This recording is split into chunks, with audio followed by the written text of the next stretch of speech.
So hello, Michael. How are you? I'm very well, thank you.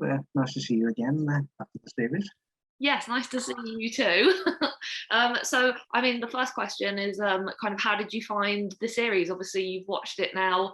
The last time you knew anything about it was when you were actually taking part in the interview. So, what's it like, kind of seeing the final product? Well, I'm really pleased with the final product. I mean, obviously, when you're filming it and you're doing different takes in different locations from different angles, you sort of lose, you sort of become detached from what it may look like. You sort of had no idea as to what it would turn out as. And having looked back now, first of all, it brings back fond memories, but secondly, the way in which it's been brought together and edited together is really fantastic. And I think the idea, having primarily yours, not to go too deep too quickly, was a fantastic idea, because it's a nice introduction to another world, to the world of secrets, to the world of codes. So looking back at it, it was really good to see how different locations, different days, and everything could be brought all together as one, which was really great achievement, which I'm really pleased with the outcome. Yeah, it's very odd. Oh, sorry, I just heard something weird there. Okay.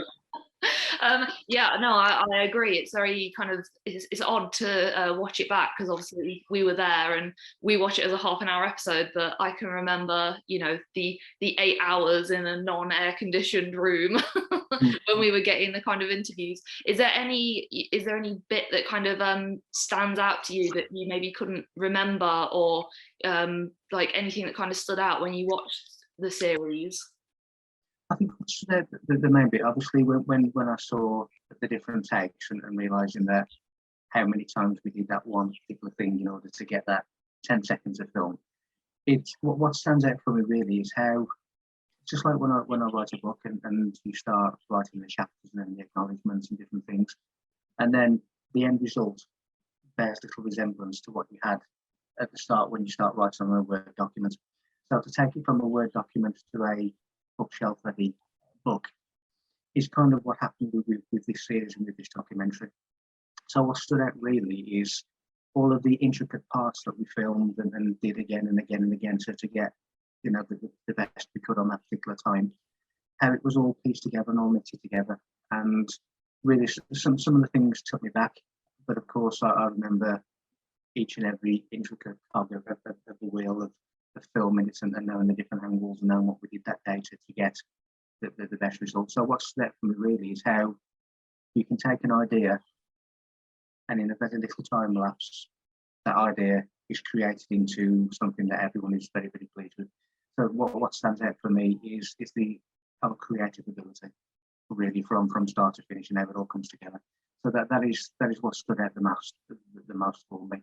I obviously know what was coming. I knew what I'd said, but nevertheless, when I was watching the series back, I was still captivated by it, and it left me wanting more. It left me wanting to see the next episode and the way the episodes were bridged, and then sort of giving a little hint as to what comes next time.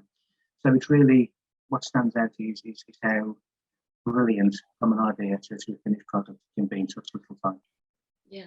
A little bit about you writing the book, obviously, that this series is based off. I mean, the books, because there's multiple ones that I read in kind of preparation.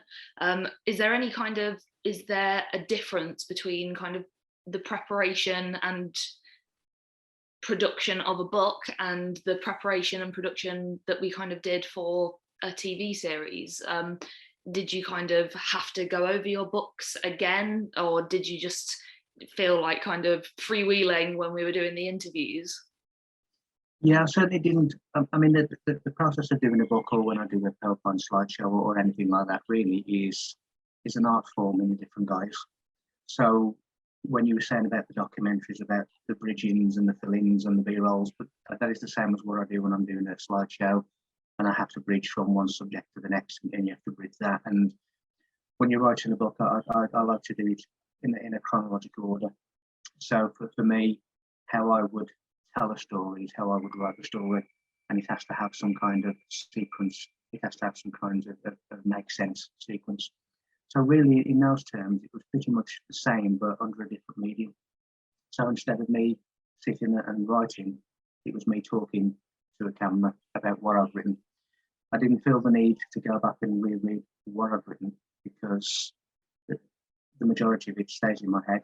So wherever I go with it at any given moment, I could just put a computer on in the studio and just talk about what I've written because it retains most of the information. And of course, the information also takes a different form. It started off as being a pure experiencer. Then you started off revealing lots and lots of ancient secrets and piecing the whole of the ancient world together and telling people how they were really speaking from the same hymn sheet through mathematics and through esoteric theme. And then, of course, my learning and whatever now has gone deep into thermodynamics, into binary code, into finding out the true origin of what the logic of consciousness is, what the universe is, what the entity that people call God is, and how that really goes into entropy and the universal system of creation. So it's gone really into a deep sciencey thing, but it's still connected to the ancients because, of course, that is what the clues and the hints that they were leaving for us. So in terms of, did I need to read through the books again? No, I didn't, because I knew what's in the books, because what was in the book came from my head anyway. So it's literally a case of the triangle of head, book, studio. So it was always in there to say. It's just a case of asking the questions and bringing it out at the right time. Yeah. Kind of favourite bit of filming the series? I know my favourite bit is when we went to film at the museum. It was a bit spooky, obviously, because there's no one there at the moment because we're in pandemic times. So there was no one there. Did you have a kind of favourite location or favourite bit that we filmed? Yeah, I did like the museum because there was artifacts. I mean, I didn't know what we were going to find in there. It was the first time I've been to that museum, and it just so happened that some of the things that we're talking about in the series were actually there as artifacts. So that was a really nice complementary thing. I did enjoy the outdoor things. I did the outdoor scenes have added to the studio-based information in a visual way. I guess I would say probably Coventry Cathedral, simply because it's sort of a deep innate passion of mine to look at the architecture, to look at the meanings, knowing what they actually mean rather than what we believe they mean. So for me, I guess every time I go past the church or go past the cathedral, it always draws me in because there's a language there, there's a secret language, and I like to look at that secret language, and I like to stand there saying, I know what you're saying. So for me, I guess that's one thing. Coventry Cathedral, by virtue of the fact that it's a cathedral, but certainly, I mean, everything. I enjoyed the studio, I enjoyed the outdoors, I enjoyed the indoor stuff, the outdoor stuff, but by virtue of the fact that it's a cathedral, that's probably my favourite location of all. Yeah, the cathedral, that is some of the most kind of cinematic footage, I'd say.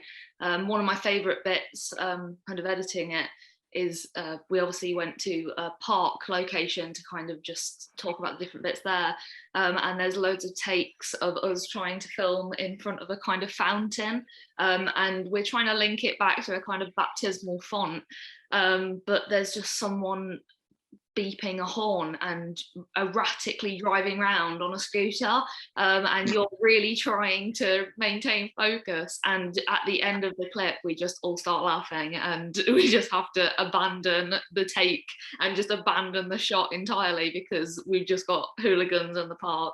So that it's fun editing from that side of things, because I get to see obviously all the mistakes we make, all the things we dropped. You managed to get one of your dad jokes in there as well. There's one where we're in the museum, and you say, oh, on my left you can see Coventry Cathedral, and on my right you can see a man coming up in an elevator. And I think the joke is, oh, there's many levels to that joke, and I thought he'll be pleased. I've put that in the behind the scenes, so I'll try and put it into this little chat we're doing now so people can see it and really appreciate it. We should have an outtake. I mean, the one thing is I can control what I say, we can control the cameras, we can control the production, we can control the producer and how you produce things, but what the one thing we can't control is other people, and that's what we found. And you know, we're in a public park, there were people there, and that's just the way it was. And yes, but I think we dealt with it. We didn't lose concentration, and we got what we intended to get. But it's still, there's some things that we have no influence over, and sometimes they can bring a little bit of humour into this, like an empty place, and yet there's still people in the lift at the time that we're filming. And of course, when you see, it'll be all right on the night and different text, you have all these kind of things that happen quite regularly. But it was funny, and it sort of put a little bit of humour into what was a serious subject. Yeah, it loosens you a little bit, because obviously you just start bonding over your shared kind of hatred for the people ruining your shot.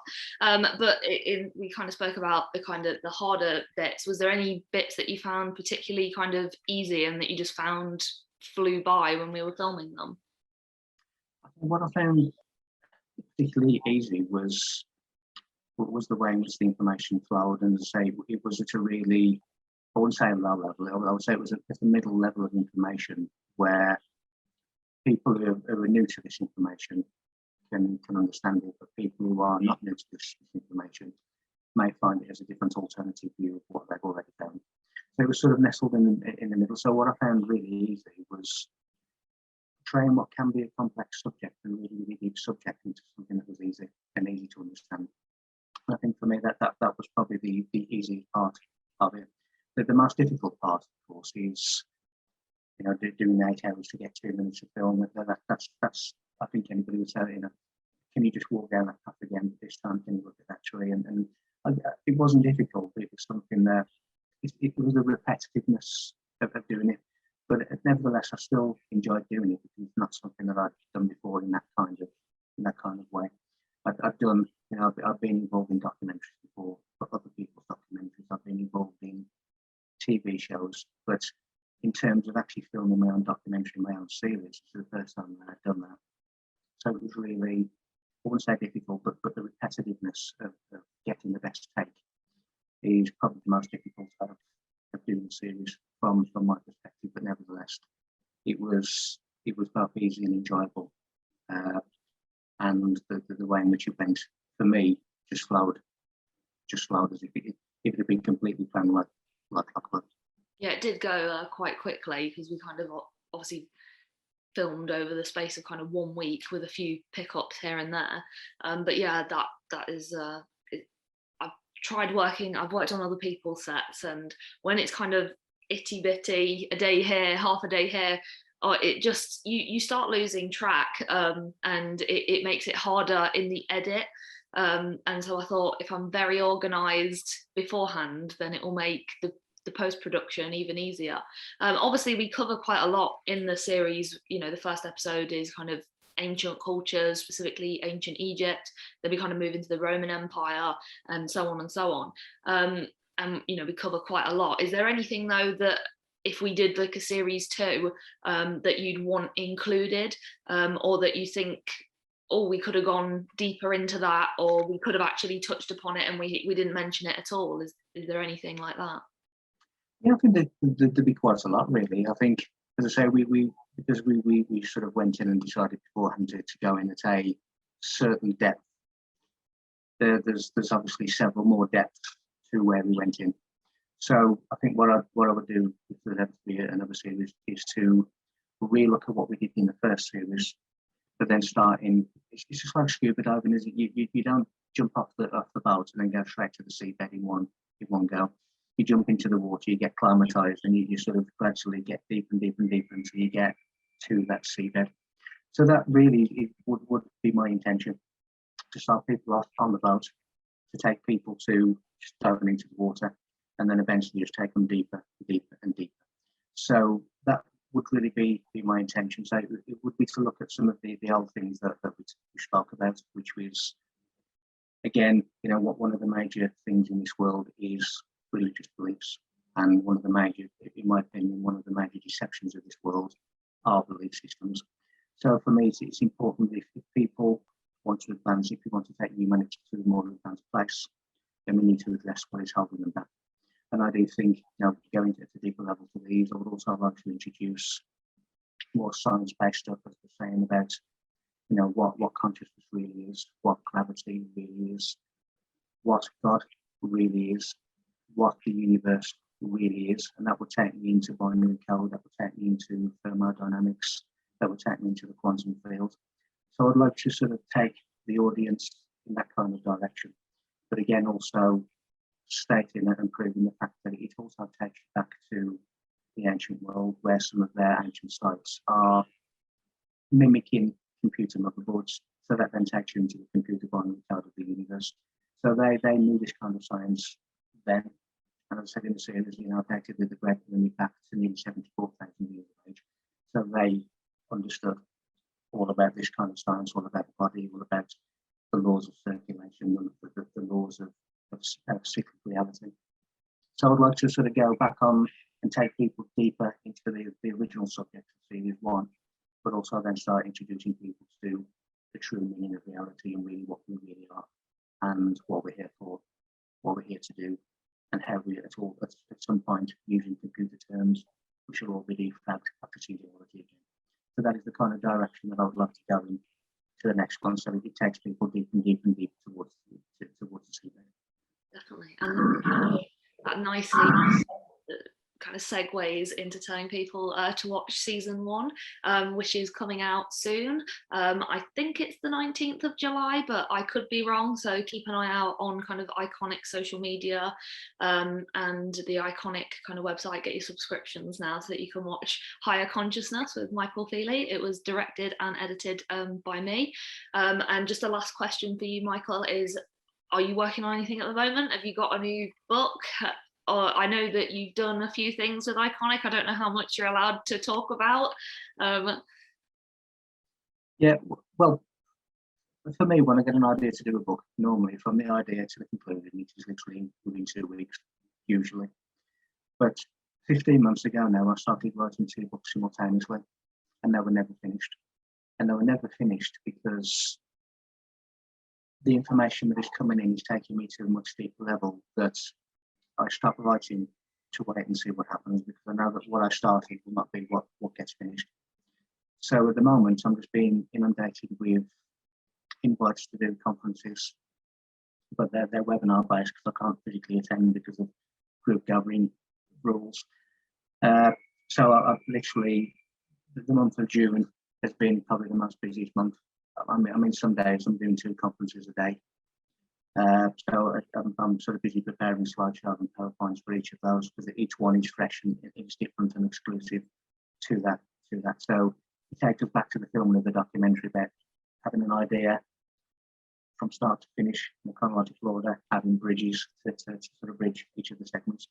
So that's what I'm doing at the moment. And when that actually slows down, then we'll see. I've been invited to Florida in October, and I've been invited to Egypt in December. So we'll see what happens in relation to travel rules and different things, because it may prove to be difficult because I refuse to be vaccinated. So that may put a block on if I can go or not, or whether I need to do via live stream. So we'll see what happens. So what I'm doing at the moment is gathering as much information as I can, putting that into visual and audio and then different formats for all the conferences that are going on at the moment. In between that, when I get the urge, I will start writing, but that's what's happening at the moment. So eventually there will be more books, but it will be, as I say, different to what I expected when I started 15 months ago. So watch this. So watch this space, what you're saying. Literally. Well, yeah, so thank you very much for coming on this call, Michael, and to anyone watching Higher Consciousness, watch it on Ickonic. Do you have anything to say? Now, all I would say is please do watch it, because the information on there is a nice depth, as we said. There's lots and lots of information there about religion, about Christ, about Christianity, about other religions, about the pyramids of Egypt and what that represents, although it does go deeper, which we will do in due course. And it takes you into lots of King Arthur, it takes you into Atlantis, it takes you into Egypt, it takes you into the Eastern Island, it takes you to planet Mars, it takes you to all these different places that are often unvisited, because the mainstream sort of Egyptologists and scholars do not want to visit these places. And I once offered to go to Coral Museum at my own expense to talk about these things, and their reply was no thanks, we're mainstream. So a lot of the people will have this kind of information blocked from their reality. So it's important to watch these kind of shows to actually be introduced to the true levels and the true meanings of these wonderful and sacred sites. You heard the man. Consciousness, July 19th. Watch it on Ickonic. My name's Michael Feeley. My background is in law enforcement, where I served for 17 years. I used to spend a lot of time in rooms like this, trying to establish facts and trying to establish evidence, which of course is what I do now in terms of the ancient code. Most people believe that the language of this world is the likes of English, American English, Japanese. It's not, it's symbols and codes. How did codes and codexes start? They started in ancient times when people used to carve into the barks of trees, and they used to write symbols and codes and messages between each other on the barks. This was the childhood house of my wife, where the encounter with Sarah Jensen first happened, but it is the start of the most traumatic incident of my life. It's the reason that I'm standing here. We all possess the spiritual power for a divine mind on earth. That is what the Christ is really telling us. The whole of creation, from this universe to the multiverses, to the solar systems, to the galaxies, is the result of a thought. So if we wish to return to the original divine supreme mathematical mind, then we must think like the divine supreme mathematical mind that is higher consciousness.